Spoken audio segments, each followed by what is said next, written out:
Let's take a look at the acid-base properties of carboxylic acids. And we're going to start with acidity. Why? Well, because obviously, as the name implies, carboxylic acids are acidic.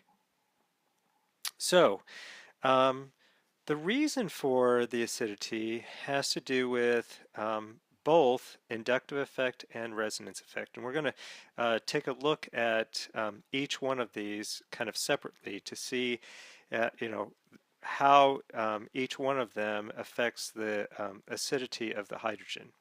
So let's take a look at inductive effect first. If I draw the structure of acetic acid, when I talk about acidity, I'm talking about the hydrogen coming off of the OH group. Later on, we're going to look at other carbonyl compounds where the acidic hydrogen is at a different location. But with carboxylic acids, when you talk about acidity, you're talking about the OH group. So removing a proton off of the OH group. That's important to understand. Okay, so if we think about an inductive effect, we're talking about the effect through a sigma bond. We already know that the carbonyl is polarized, and so the oxygen has a partial negative charge and the carbon has a partial positive charge. And how this affects the OH group is vitally important. The reason for this is because we know that there is a large presence of the contributing resonance structure that looks like this, where the oxygen of the carbonyl has a negative charge, a formal negative charge, and the carbon has a formal positive charge. So we can think about this as a carbocation connected to the OH group. Well, what does this do? The oxygen is going to donate electron density through that sigma bond to that carbocation. In turn, as the oxygen donates electron density, it becomes electron deficient. And so what does it do? It seeks out electrons from other sources, namely the bond that is created with that hydrogen. And therefore, inductively, it's withdrawing electron density fairly strongly from that hydrogen. So we see that electron density is withdrawn through a sigma bond. Okay, that's an inductive effect. So understand the difference between inductive effect and resonance effect. Now, obviously, the oxygen can also donate a pair of electrons to that carbocation, which would stabilize it as well. But that's a resonance structure, not an inductive effect. So that's through a pi bond, not through a sigma bond. Here we're talking only about sigma bond donation. And certainly it's smaller than resonance effect, but it still exists. So let's think about resonance effect. When we talk about resonance effect, we can go back to that structure that we just looked at and say, okay, the oxygen can donate a pair of electrons. But a better way of thinking about it is actually looking at the conjugate base of the acid. So here I've drawn acetic acid, and if I react acetic acid with some base and I remove that proton, what happens? What's the result? Well, the result is I get the conjugate base, which is a carboxylate anion. And so I can draw the structure of that carboxylate anion. It looks like this, right? So now that oxygen of the OH has a negative charge. It has 3 pairs of electrons. Now the interesting thing about this structure is it is highly resonance stabilized. So I can draw a resonance structure of this, donating a pair of electrons from that oxygen into the carbonyl carbon, and then taking a pair of pi electrons from that carbonyl group and placing them onto the oxygen at top.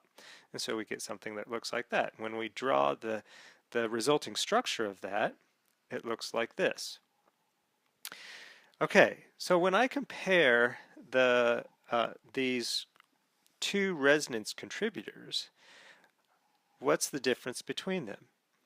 The answer is absolutely nothing. They're equal. And what this means is that they contribute equally to the resonance structure. When you have two resonance structures that contribute equally, you see that the negative charge is then distributed between those two, which really stabilizes the anions. So carboxylate anions are very stable. And this is because of resonance. We're donating a pair of pi electrons to the carbonyl carbon and then moving another pair of electrons up to the oxygen on the top there. So why, how does this compare to that of, let's say, alcohols? We've already seen that the difference between alcohols, the acidity, or the boiling point of alcohol. Sorry about that. Boiling point of alcohols and the boiling point of carboxylic acids. Well, there's also a huge difference in acidity between alcohols and carboxylic acids. And up to this point, alcohols have been pretty acidic. We talk about the acidity of alcohols being similar to that of water, having a pKa of 15 to 17, 15 to 19, depending on what's attached to the OH group.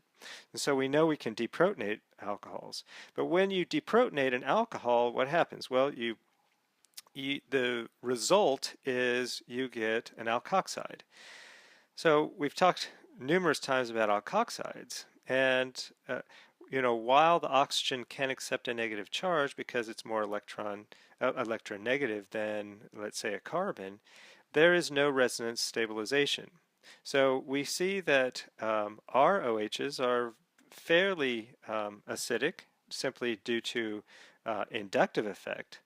Carboxylic acids, on the other hand, have both inductive effect and a very strong resonance effect. And so because of this, we see a big difference in the pKa. Alcohols have a pKa of 16 to 19. Carboxylic acids, on the other hand, have pKa's that range around 4. And so, we're talking orders of magnitude more acidic than those of alcohols. Now, when we look at substituents on a carboxylic acid, we can also see that through inductive effects, those substituents can also influence the pKa. And how do they do so? Well, I'm going to compare some carboxylic acids. I'm going to start with acetic acid. We know that acetic acid has a pKa of 4.76, so this is going to be our kind of base point. Now, what happens when we add another carbon to that methyl group? So here I have, this is butanoic acid. And notice butanoic acid, I've added an alkyl group to that carbon, and that alkyl group donates electron density. What happens to the pKa? Well, notice it goes up. So the acidity decreases slightly. We're not talking by much, but it slightly decreases when I add electron donating groups on. Why? Because now they're adding electron density, more electron density to that to the carboxylic acid. And so so less electron density is needed or is donated through the sigma bond to that oxygen. Now, what happens if I put an electron withdrawing group on? So I take butanoic acid and I chlorinate it at the 4 position. So this would be called 4-chlorobutanoic acid. The pKa of this drops to 4.52. Why? Because inductively that chlorine is withdrawing electron density from the carbon, which withdraws electron density from the carbon, and it goes on down the chain, and it affects the acidity by increasing the acidity, right? Because now there's more electron density being withdrawn from that oxygen-hydrogen bond. And I can see that if I move chlorine down, so I put chlorine on C3, the pKa drops even further to 4.06. And I can finally put the chlorine on C2, and I see that the pKa drops drastically to 2.84. So there certainly is an inductive effect, and you see that the closer the electron withdrawing group is to that carboxylic acid, the more of an effect it's going to have. And as we move further and further away, the less of an effect it has. So the biggest effect it has is when it's on what's called the alpha carbon, or carbon number 2, and then it diminishes as it moves further and further away. We can really see this play out. So organic chemists, we like to manipulate things as much as we can, and the thought is, well, if we can put one electron withdrawing group on and it lowers the pKa by a factor, so it basically increases the acidity by a factor of almost 100. So pK from 4 to 4.8 to 2.8 is a factor of 100 more times more acidic. So what happens when I put 3 highly electronegative substituents on, so 3 fluorines on acetic acid? Well, basically the pKa drops to minus 0.25. So this becomes a very strong acid. And this is called trifluoroacetic acid, or TFA for short. And oftentimes you'll see TFA being used as a strong acid, because it certainly is. Now, one of the consequences of the acidic nature of carboxylic acids is that when you react carboxylic acids with anionic reagents, usually you get deprotonation of the carboxylic acid from that anion before the anion can actually attack the carbonyl. And so we see that there's quite a bit difference in reactivity of carboxylic acids versus, let's say, aldehydes and ketones. Aldehydes and ketones will react readily with nucleophiles. Carboxylic acids don't react readily with nucleophiles, other than undergoing a deprotonation. So just to demonstrate that, here I'm showing you some generic carboxylic acid. And we, of course, know that the carbonyl is polarized, so the carbon has a partial positive charge. And we say that it is a Lewis acid. And that, that property still exists, right? I mean, just because things don't behave the way that we want them to behave, it doesn't mean that that property doesn't exist. And certainly that carbonyl carbon is a Lewis acid. It can accept electrons. But we also have a Bronsted acid in that hydrogen.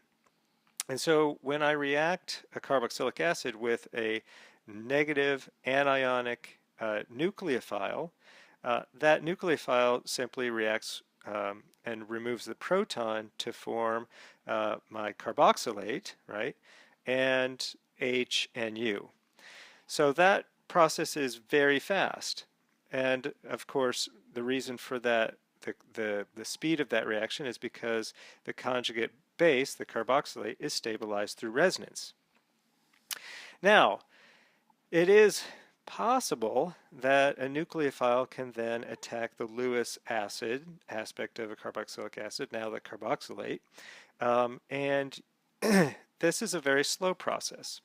And the reason for this is because if you take a look at the resulting structure, we see that this structure is a dianion.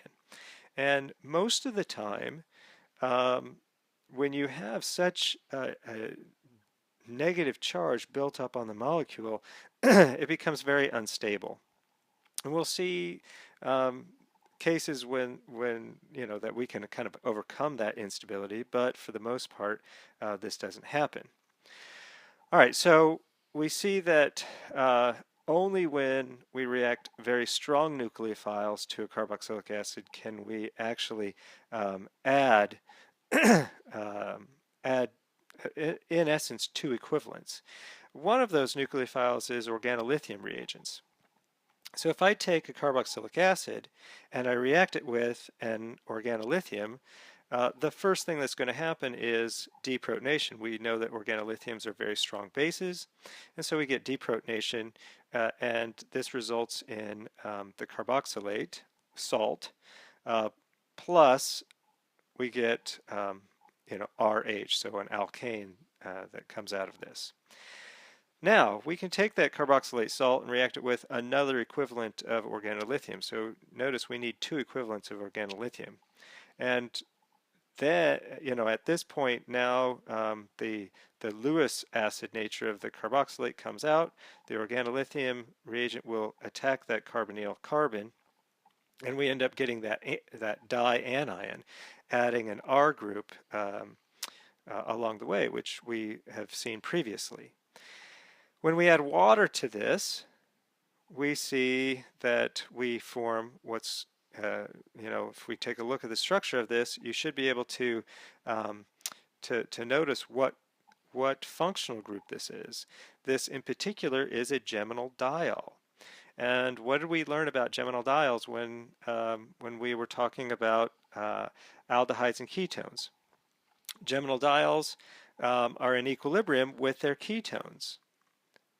And that equilibrium favors the ketone over the geminal diol. So geminal diols are less stable relative to their ketones. And so this is one way of making ketones. If we react carboxylic acids with organolithium reagents, we can make ketones this way. Now the last aspect in terms of acid-base properties is obviously the basic properties of carboxylic acids. And sure enough, carboxylic acids can act as bases. If we take a look at the entire structure of a carboxylic acid, we see that the carbonyl carbon is a Lewis acid. The OH, the hydrogen, is a Bronsted acid, but we also have two oxygens present, and each oxygen is a Lewis base. So in this structure, we have a lot of things going on in terms of acidity and basicity. So here we have two Lewis bases. Now, when we talk about a Lewis base, we can think about it undergoing a proton transfer. And I'm going to show you the result of each proton transfer, and we can kind of compare the results to see if one is favored of the other. So I'm going to use the carbonyl oxygen. That oxygen can be protonated, right, from some type of acid, and the resulting structure looks like this. And we've seen these types of structures before with aldehydes and ketones, and we see that we know that the carbonyl oxygen can easily get protonated. But with carboxylic acids, we have an OH group, and that the oxygen of that OH group could also potentially be protonated. So the result looks like this, where we have now that oxygen has a positive charge, right? And it almost looks like water could come off. And as a matter of fact, I mean, it possibly could. But what we want to do is we want to compare the results of these, and we want to see, which one of these is going to be favored. And when we do so, we see that the one on the top is the more favorable source of protonation. So it is a better Lewis base. Why, you may ask? Well, like most things, it has to do with resonance. So let me draw the structure again. I've simply drawn that protonated version. How is it stabilized through resonance? So I can take that OH group, the oxygen, and I can donate a pair of electrons, right? So we know that that carbon-oxygen bond the pair of electrons from the pi bond can swing up. I can draw a resonance structure that has a positive charge on the carbon. And now notice in this particular structure I have a carbocation with two OH groups.